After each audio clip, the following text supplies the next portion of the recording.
Yo ndabasuhuje mwese abakurikira Mugeni Clarisse kuri YouTube channel, so please guys niba utarakora subscribe, uyu munsi ni romantique cyangwa se Valentine. So you guys, uyu munsi rateguriye ibihe byiza byaranze Valentine's Day. Ku munsi w'ejo byari bicika mu mujyi wa Kigali ndetse no hanze yaho.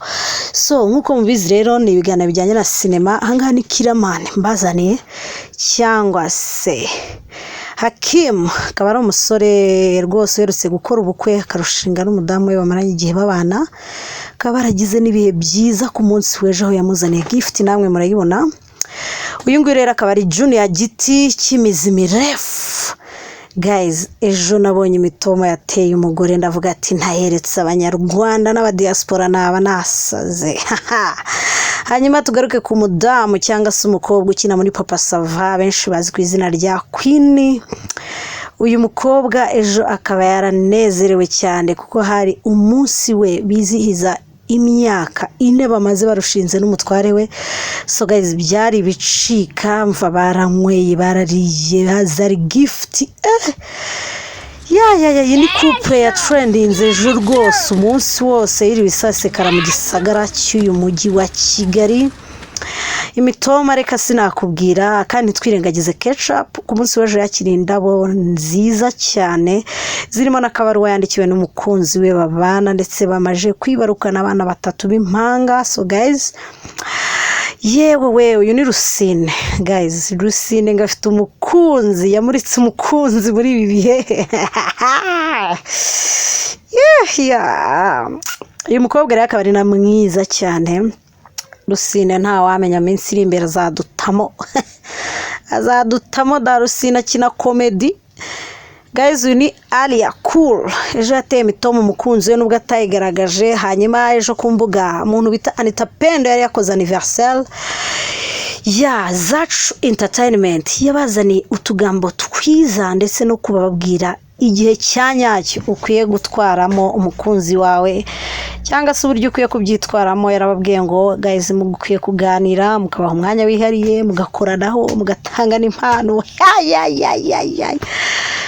Nari bagiye kuvuga umusore ejo wiri wabice bigacika kubijyanye n'indabo na decor n'ama gift. Uyu mutipe twa Kefa Decor akaba yarakoze akazi ejo mwabantu mwe.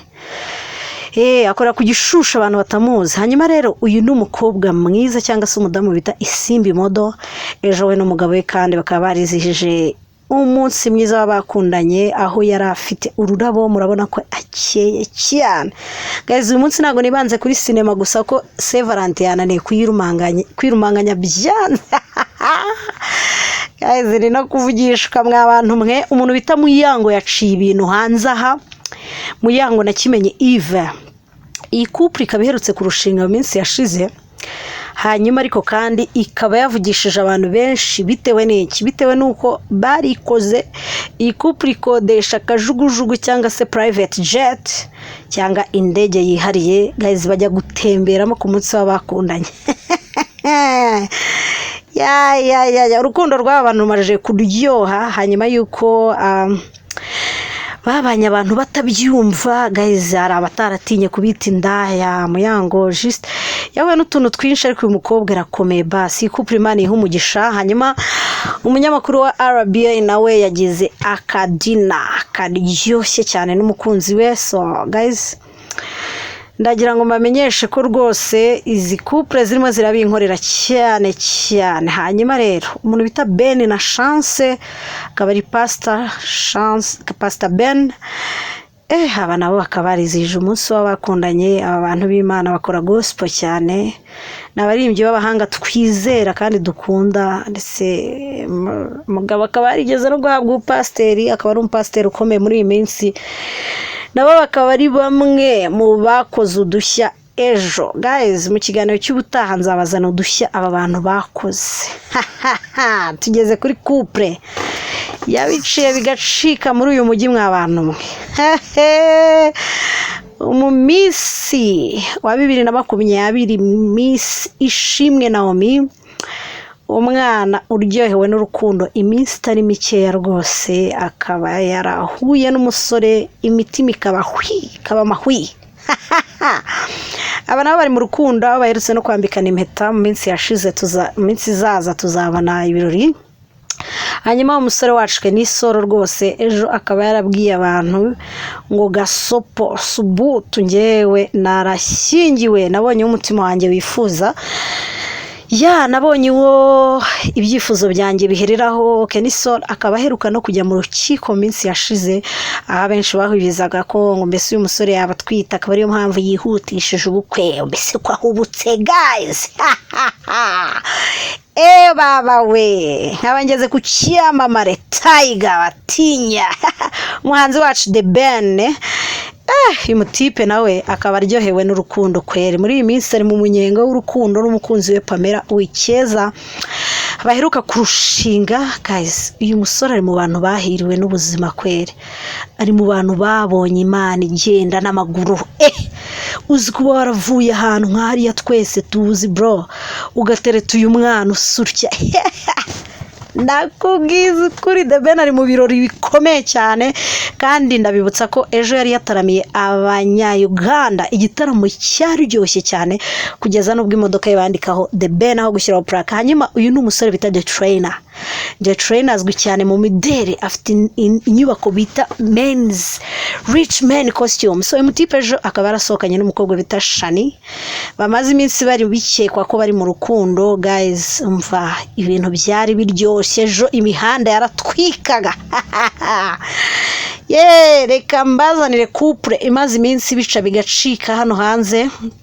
Uyu musore agira gutya yibyimba n'umwana bro, uyu mwana ni mwiza umusore nawe arakeye. Iyi couple ikaba yaravugishije abantu benshi muri weekend guys. Ubu ngubu bakaba bari mu munyenga w'urukundo. Ngiye kubagezaho abantu rero bari bakoze Valentine's Day bari bonyine. Uyu ni umutipe wanyu bakaba bamwita Kinta, ariko Kinta akaba ari n'umukobwa by the way she's looking some cute and he's also looking beautiful ku cyongereza cyanjye natoraguye mu muhanda guys. Uyu musore akaba ari n'umukobwa mwiza cyane, abenshi bakomeje gutangazwa n'ubwiza bw'amafoto ye ndetse n'ubwiza afite. Guys Imana yamuremye neza kwere. Hanyuma Taisi akaba ari n'umugore wahahise wa The Trainer akaba ejo yari yakoze arizije umunsi w'abakundanye n'umwana we w'umuhungu yabyaranye na The Trainer. Guys bakaba barakoze photoshoot iryoshye numva ndababwiye ngo uno mukobwa ni mwiza mw'abantu b'Imana mwe ariko nago nabura no kubagezaho amakuru rero y'ibyabaye ku munsi w'ejo n'umunsi w'inama yahuje minisita w'urubyiruko ndetse n'abahanzi bose bo mu Rwanda. Nkuko mubibona nagerageje kubereka bamwe mu bitabiriye iyo nama bakina sinema. Murabizi nago nabavirira uyu munsi nababwiye ko nagiye ku ruhande gatoya kubera ko ari umunsi wihariye w'abakundanye. Ariko guys ntago nabura kubahana amakuru ya sinema mw'abantu mwe. Ibintu ejo rero mu nama nuko byari byifashe.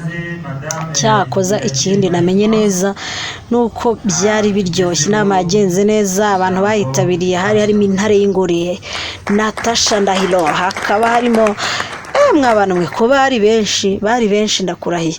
Inama yari yitabiriwe na nkaka inama yari danje guys. Rero nkuko mubizi nago njya mbatenguha, ndabasabye mukora subscribe hanyuma mukore like na comment, nibashobokera mu sharing guys. Amakuru yuzuye kuri Saint Valentin nzayaba muri weekend guys. Muri weekend ni ibicika mw'abantu mwe kubera ko Saint Valentin yabaye mu minsi y'imibyizi guys. Ejo none imvura yaguye hano iwacu ejo imvura yishe ibintu mw'abantu mwe, ariko ntibyabujije umunsi kugenda neza. Ndacyakomeje kubereka ukuntu ejo byari bihagaze nuko nguko nyine guys. Abastari bacu bari babyitabiriye bameze neza cyane, ariko sinzi niba mubona ukuntu byari biryoshye cyane, bateze amatwi batuje cyane. Hanyuma ntabwo nabura kubasoreza ku munyamakuru wacu Irene ejo yagize ati yibariza abantu ikibazo arabaza ati ukunda urabizi